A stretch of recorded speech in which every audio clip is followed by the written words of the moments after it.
ও ভাই রে ভাই, আরিফিন শুভ একদম ফাটাই দিচ্ছে। অনেক দিন পরে, দীর্ঘদিন পর অপেক্ষার পর আরিফিন শুভর অভিনীত সিনেমা নীলচক্র আসন্ন কুরবানির ঈদে আসছে।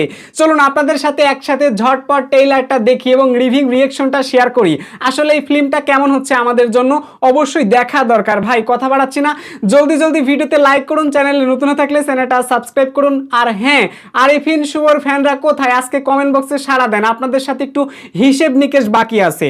আমি আগে ট্রেইলারটা দেখে নেই, চলুন ট্রেইলারটা প্লে করা যাক।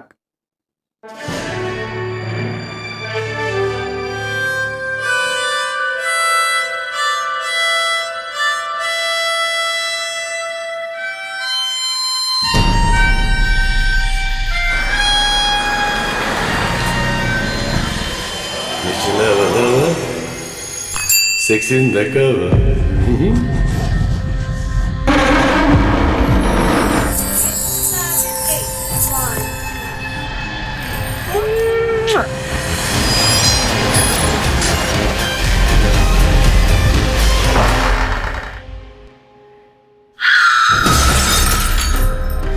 মেয়ের মৃত্যুতে বাবার শোকে নিথর হয়ে আছে। ধারণা করা হচ্ছে মেয়েটি সাইবার বুলিং এর শিকার হয়ে এই দুর্ঘটনা ঘটিয়েছে। স্যার গত 2 বছরে 16টা ভিডিও লিক হয়েছে, এর মধ্যে 5টা ভিকটিম সুইসাইড করছে। আর এই পুরো বিষয়টা কোনো অ্যামেচার অ্যাক্ট না, ফুল ফ্লেজ অর্গানাইজড ক্রাইম। স্যার আমার ধারণা এই ভিডিওর বিষয়গুলো আই ওয়াশ, এর পেছনে অন্য কোনো বড় অঙ্ক আছে স্যার। এর মাঝখানে যা খাওয়ানোর খাওয়ায় না, সব হজম করে ফেলে। জোস ভাই, জোস জোস জোস পুরাই।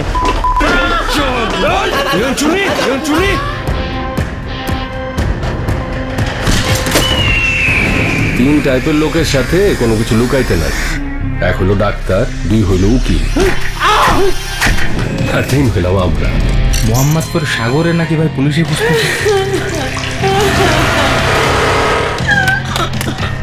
পুলিশে তো কত কিছুই খোঁজে, সব কি পায়?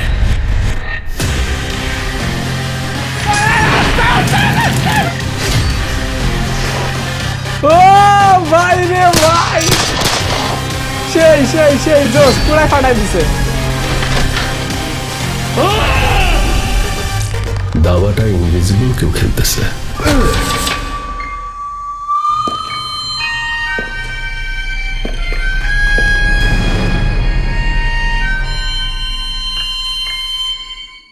ভাই রে ভাই, আরিফিন শুভ একদমই ফাটাই দিচ্ছে ভাই। অসাধারণ সিনেমা, একদম তামিলের ফ্লেভার, ক্রাইম থ্রিলার, অ্যাকশন থেকে শুরু করে সবকিছুই মাসালা পাবেন এই মুভিটিতে। নীলচক্র নামেই কেমন চক্কর বক্কর বোঝাচ্ছে, তার মানে সব কিছুর মিক্সারে এই সিনেমাটা নির্মিত করা হয়েছে। ভাই আপনারা সত্যিই যারা সিনেমা হলে যাবেন এই ফিল্মটা দেখলেই বুঝতে পারবেন ফিল্মের মধ্যে একটা আলাদা মাসালা তৈরি আছে। সো শুরুতে একটু কথা বলি, যারা সাকিবিয়ানরা আছেন, সাকিবিয়ানদের জন্য রয়েছে তাণ্ডব সিনেমা, কিন্তু তাণ্ডবের পরে যে সিনেমাটা দখল করতে চলেছে দর্শকদের মনে জায়গা, সেটা আর কোনো কিন্তু সিনেমা নয়, সেটা নীলচক্র হতে চলেছে। হ্যাঁ, নীলচক্রেতেও কিন্তু আপনারা বেশ কিছু পরিবর্তন পাবেন। মানে পূর্বের মুভিগুলোতে আরিফিন শুভকে ঠিক যেভাবে আপনারা বিলং করতে দেখেছেন তার থেকে ডিফারেন্ট ক্যারেক্টার প্লাস ডিফারেন্ট রূপেই কিন্তু আসতে চলেছে নীলচক্রে। তাই আপনাদের সবাইকে বলবো, যারা আরিফিন শুভর ফ্যান্সরা আছেন তারা কমেন্ট বক্সে একটু সাড়া দিয়ে যাবেন। অ্যাকচুয়ালি নীলচক্রের ট্রেইলারটা আপনাদের কাছে কেমন লাগছে? পার্সোনালি আমার কাছে ভালো লাগছে। আমি ওই যে বললাম না, তাণ্ডব সিনেমার পরে যদি কোনো সিনেমার হাইপটা ক্রিয়েট হয় সেটা নীলচক্র স্থানটা দখল করে নিবে। আমার মনে হয় না যে বাদ বাকি আর অন্যান্য যদি মুভি রিলিজ হয় সেগুলো কেমন চলবে সেটা আমি বলতে পারছি না। সো আশা করি আপনাদের কাছেও ভালো লাগছে। যদি ভালো না লেগে থাকে সেটা অবশ্যই আপনারা কমেন্ট বক্সে জানিয়ে দিবেন। এছাড়াও আমি যখন এই ট্রেইলারটা দেখছিলাম তখন দেখলাম কমেন্ট বক্সে কিছু মিশ্র প্রতিক্রিয়া দেখা যাচ্ছে। অনেকে বলছে এটা কোনো ট্রেইলার হইলো, আবার অনেকে হাসতেছে, আবার অনেকে বলছে ফালতু। সো এই টাইপের কিন্তু মিশ্র প্রতিক্রিয়া কমেন্ট বক্সে দেখা যাচ্ছে। এছাড়াও অনেকেই কিন্তু শুভেচ্ছা জানিয়েছে, শুভকামনা জানিয়েছে। সো আমার কাছে ভালো লাগছে, আপনাদের কাছে কেমন লাগছে সেটা আমি জানি না। যদি আপনার কাছে ভালো লেগে থাকে অবশ্যই সিনেমাটা দেখতে যাবেন, অ্যান্ড যদি খারাপ লেগে থাকে তাহলে অপেক্ষা করুন। আশা করি দেখতে দেখতে আপনার ভালো লাগবে। সো এই ছিল আমাদের আজকের রিভিউ। যদি আপনার কাছে ভালো লেগে থাকে লাইক করবেন, কমেন্ট করবেন, শেয়ার করবেন, অ্যান্ড আমাদের চ্যানেলে নতুন হয়ে থাকলে সাবস্ক্রাইব করে পাশেই থাকুন। সবাই ভালো থাকবেন, সুস্থ থাকবেন। আল্লাহ হাফেজ।